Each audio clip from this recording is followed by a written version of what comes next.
लाडक्या बहिणींना फेब्रुवारी आणि मार्चचे 3,000 रुपये आलेत। आता त्यानंतर लगेच 4,000 रुपये देण्याचा निर्णय झाला आहे। सर्वात मोठी खुशखबर, बहिणींचे लाडके भाऊ एकनाथ शिंदे साहेब यांनी घोषणा केली, बहिणींनो आता 2100 नाही तर तुम्हाला 1,500चे 3,000 रुपये किंवा त्यापेक्षाही जास्त करू। मी आपल्याला सांगतो, तुम्हाला आता आम्ही 1,500 रुपये देतोय, तर 1,500चे 3,000 होतील आणि सरकारची ताकद वाढली। तुम्हाला देताना 3,000पेक्षाही जास्त देण्याची ताकद आली। लाडक्या बहिणींसाठी 4 नवीन योजना सुरू झाल्यात। महिला व बाल विकास विभागाकडून परिपत्रक आलंय। लाडकी बहीण योजनेअंतर्गत 2025-26 मध्ये त्यांना आणखीन प्रोत्साहन देण्यासाठी विशेष योजना हाती घेण्याचा आमच्या विचाराधीन आहे। नवीन योजना सुरू झाल्यात, पण महिलांच्या नाव नोंदणीमध्ये बदल झालाय।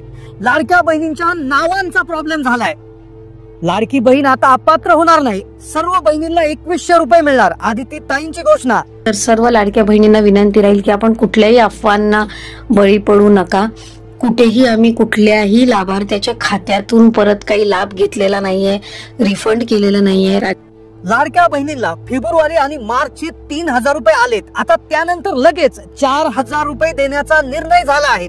आता हे 4,000 रुपये कशाचे आहेत आणि कोणत्या कोणत्या महिलांना मिळणार आहेत, तसेच कोणत्या महिलांचा नावांचा प्रॉब्लेम झालाय तो कसा दुरुस्त करायचा आहे। ज्या महिलांना अजूनही फेब्रुवारी मार्च मागचे हप्ते मिळाले नसतील त्या महिलांना महिला बाल विकास विभागाकडून एक परिपत्रक आलंय। आता त्यांनी फक्त मेसेजची वाट पाहायची नाहीये, एक अर्जंट काम करायचं आहे। ते कोणतं काम आहे की ज्यामुळे त्यांना पैसे येतील, त्यासाठी हा व्हिडिओ फक्त 2 मिनिटं पहा। बहिणीला मागील 8 दिवसामध्ये दोनदा 1,500 रुपये जमा झालेत।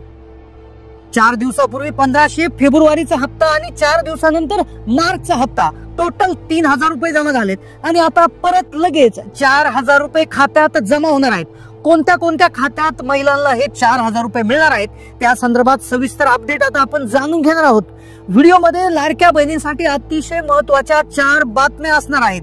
पहिल्यांदा आपण पाहणार आहोत बहिणींसाठी 4 कोणत्या नव्या सरकारी योजना सुरू झाल्यात।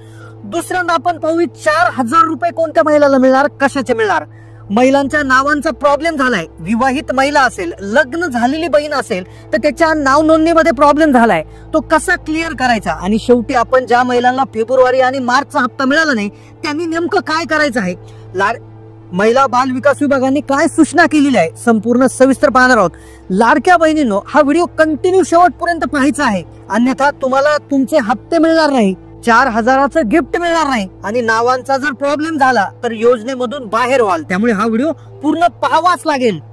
लाडक्या बहिणींनी खूप प्रतीक्षा केली, फेब्रुवारीचा हप्ता जमा होत नव्हता, तो मार्च मध्ये झाला आणि त्यानंतर 4 दिवसाच्या आतच मार्चचा हप्ता देखील महिन्याच्या सुरुवातीला जमा करण्यात आलेला आहे। एकदम 3,000 रुपये आलेत, आता 4,000 रुपये अजून येणार आहेत।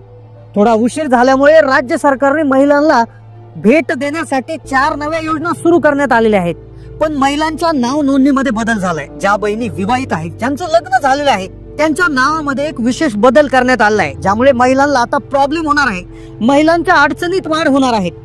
लाडक्या बहिणीला अडचणीचा सामना करावा लागेल। नवीन शासन निर्णय देखील आलेला आहे। आता ज्या बहिणींचं लग्न झालंय आणि ज्या महिला लाडकी बहीण योजनेचा लाभ घेत आहे त्यांच्या नाव नोंदणी संदर्भात एक GR आलाय। आता काय अडचण त्यामुळे होणार आहे, त्यावर उपाय काय आहे, त्याच्याविषयी देखील अपडेट आपण समजून घेणार आहोत। आता सर्वात आधी ज्या बहिणीला अजूनही फेब्रुवारी आणि मार्चचा हप्ता जमा झाला नाही, जानेवारीचा झाला नाही किंवा मागचे हप्ते जमा झाले नाही, त्यांच्यासाठी एक सूचना आलेली आहे। त्यांनी फक्त मोबाईलचा मेसेज चेक करायचं नाहीये, तर त्यांनी एक काम अर्जंट करायचं आहे। त्यांचं आधार कार्ड हे बँक खात्याला व्यवस्थितपणे लिंक आहे की नाही हे देखील चेक करणं आता गरजेचं आहे। बऱ्याचशा महिलांचं आधार कार्ड मागच्या वर्षी लिंक करण्यात आलं होतं, त्यानंतर त्यांचे त्या ठिकाणी जे बँक खाते आहे ते बदललेले आहे। त्यातच आधार कार्ड नसतानाही काही बहिणींनी योजनेमध्ये नाव नोंदवलं होतं, पण आता आधार कार्ड नुसारच हप्ता वाटपाची प्रक्रिया सुरू झालेली आहे, त्यामुळे त्यांना फेब्रुवारी आणि मार्चचा हप्ता जमा झालेला नाहीये। त्यामुळेच आता आधार लिंकिंग प्रॉपर आहे की नाही ते आता तुम्हाला चेक करून घ्यावं लागणार। ते कसं चेक करायचं 2 मिनिटाच्या पुढे सांगणार आहे, पण आता ज्या महिलांचं नाव नोंदणी आहे, ज्या महिलांच्या नावामध्ये प्रॉब्लेम झालाय त्या संदर्भातली अतिशय महत्वाची अपडेट आपण समजून घेतोय। पण त्याआधी 4 योजना कोणत्या सुरू झाल्यात, कोणत्या 4 योजना सुरू झाल्यात, त्या अंतर्गत कसे 4,000 रुपये भेटणार आहे, कोणत्या महिलांनाही 4,000 रुपये मिळणार आहे, याविषयीची माहिती आपण घेऊयात। त्यानंतर नावाच्या संदर्भातली अपडेट आपण समजून घेतोय। 4 योजना, ज्यामध्ये एक राज्य सरकार तसेच केंद्र सरकारच्या माध्यमातून चालवण्यात येणारी एक योजना आहे जिचं नाव आहे सुकन्या समृद्धी योजना. या योजनेअंतर्गत महिलांना जर मुलगी असेल तर त्या मुलीच्या नावे गुंतवणूक केली जाऊ शकते आणि ज्या अंतर्गत 8.2% जो व्याज आहे ते व्याजवर त्यावर मिळतं. सोबत त्यावर इन्कम टॅक्सच्या सेक्शन 80C अंतर्गत टॅक्स मध्ये सूट मिळते.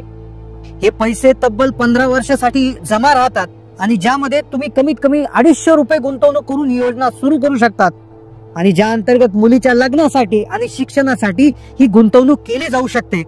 आता यानंतर जी योजना आहे की जिच्या मार्फत 4,000 रुपये महिलांना मिळू शकतात. आता एक 4,000 रुपये कोणत्या महिलांना मिळणार, त्यासाठी काय कागदपत्र लागतात, काय विशेष यासाठी सूचना आहे ती एकदा जाणून घेऊया. नंतर नावाच्या बाबतीत काय प्रॉब्लेम झालाय, नावाच्या बाबतीत काय अडचणींचा सामना महिलांना करावा लागेल ती माहिती. आता पहा, 14 जिल्हे आहेत, महाराष्ट्रातील 14 जिल्हे आहेत. तर त्या अंतर्गत केशरी रेशन कार्ड धारक जर तुमच्याकडे असेल तर तुम्हाला 4,000 रुपये मिळणार आहेत. आता हे कसे मिळतील, कोणत्या 14 जिल्ह्यात मिळतील, आता याची माहिती आपण घेतोय.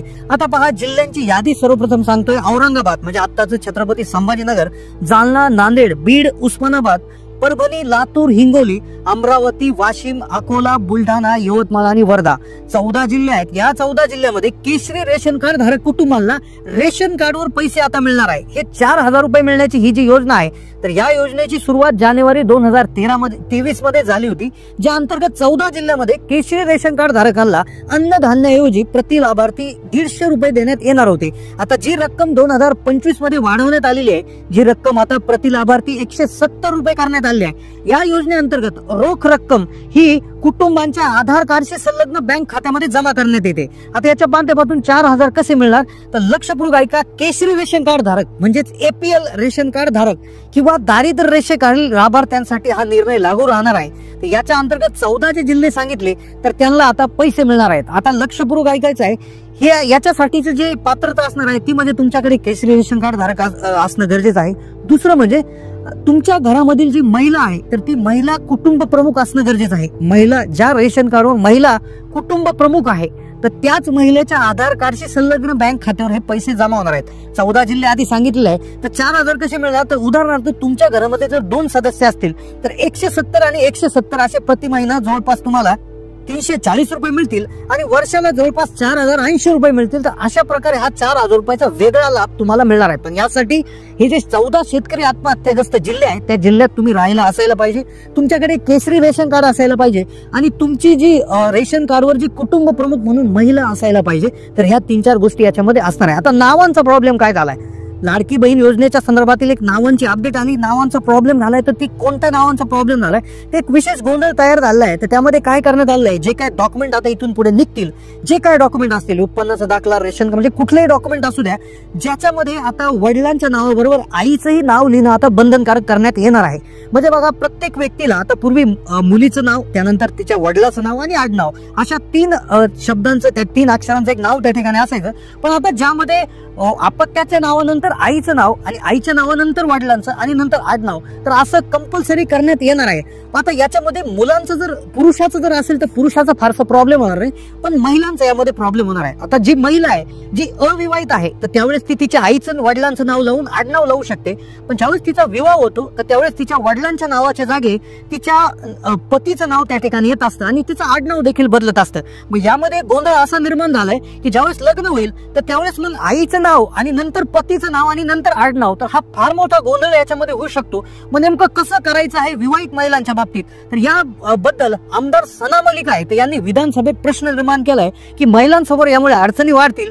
आता महिलांनी नेमकं कोणतं नाव लावायचं, लग्न आधीच्या वडिलांचं आईचं नाव लावायचं की फक्त पतीचं नाव लावायचं की काय लावायचं, या संदर्भात मोठा गोंधळ उडालाय. तर या संदर्भात नक्कीच सरकार यावर निर्णय घेणार आहे. या संदर्भात एखादा GR देखील लवकरात लवकर येऊ शकतो, ज्यामुळे कागदपत्रामध्ये सुसंगती राखणं हे शक्य होणार आहे, कुठल्याही प्रकारच्या अडचणी येणार आहे. त्यामुळे नक्कीच शासन लवकर यावर स्पष्ट भूमिका मांडेल आणि लवकरच यावर देखील निर्णय होणार आहेत. या मुद्द्याचं गांभीर्य लक्षात घेऊन उपमुख्यमंत्री अजित पवार यांनी देखील शासन निर्णय जारी करण्याचं आश्वासन दिलेलं आहे. तर त्यामुळे नक्कीच ज्या विवाहित महिला आहेत तर त्यांनी आईचं पतीचं की पतीचं वडिलांचं म्हणजे कुठल्या प्रकारे नावांची जी विशेषता जो बदल त्यांना करावा लागणार आहे ते त्या संदर्भात पुढील अपडेट येतील. ते अपडेट आपण नक्कीच आपल्या चॅनलच्या माध्यमातून देणार आहोत. पण जर तुम्ही लाडकी बहीण योजनेचे लाभार्थी असाल तर नक्कीच या अपडेट विषयी तुम्हाला जाणीवपूर्वक लक्ष ठेवावं लागेल. त्यामुळे तुम्ही चॅनलला नक्की सबस्क्राईब करा, कारण की GR हा काढला जाणार आहे. GR एकदा काढला का तुम्हाला त्याप्रमाणे तुमचं नाव अपडेट करून घ्यावं लागेल प्रत्येक कागदपत्रावर. मग तुमचं रेशन कार्ड असू द्या, तुमचा उत्पन्नाचा दाखला असू द्या, तुमचं आधार कार्ड, पॅन कार्ड असू द्या, तुमचं बँक खातं असू द्या. आणि एकदा का तुम्ही नाव चेंज केलं तर त्यानुसार लाडकी बहीण योजनेमध्ये देखील तुमचा वेगळा बदल होऊ शकतो, हप्त्याला प्रॉब्लेम होऊ शकतो. त्यामुळे चॅनलला नक्की तुम्ही सबस्क्राईब करून ठेवायचं आहे, जेणेकरून अशी कुठलीही अपडेट आली की तुम्हाला लवकरात लवकर कळेल आणि त्यामुळे लवकरात लवकर तुम्ही याचा लाभ घेऊ शकाल. तर अशाच नवनवीन व्हिडिओसाठी चॅनलला नक्की सबस्क्राईब करा. तुम्हाला आतापर्यंत किती हप्ते जमा झालेले आहेत, कोणत्या जिल्ह्यातून तुम्ही हा व्हिडिओ पाहता, नक्की कमेंट करायला विसरू नका. आता ज्या महिन्याला फेब्रुवारी मार्चचा हप्ता आला नाही त्यांच्यासाठी आधार लिंकिंग करण्याची सूचना करण्यात आलेली आहे. आधार लिंकिंग करण्यासाठी तुम्ही UIDAIच्या वेबसाईटला जाऊन तुमचा आधार नंबर टाकून तुमचं बँक सीडिंग कुठल्या खात्याला जोडलेलं आहे तुम्ही चेक करू शकता. आता ते जर तुम्हाला पाहिजे असेल तर इथून पुढे ती क्लिप जोडलेली आहे की तुम्ही लक्षपूर्वक पाहू शकता आणि त्यानुसार तुमचं आधार लिंकिंग आहे की नाही ते चेक करू शकता. तुमचा काय रिझल्ट येतो ते नक्की कमेंट करायला विसरू नका. धन्यवाद.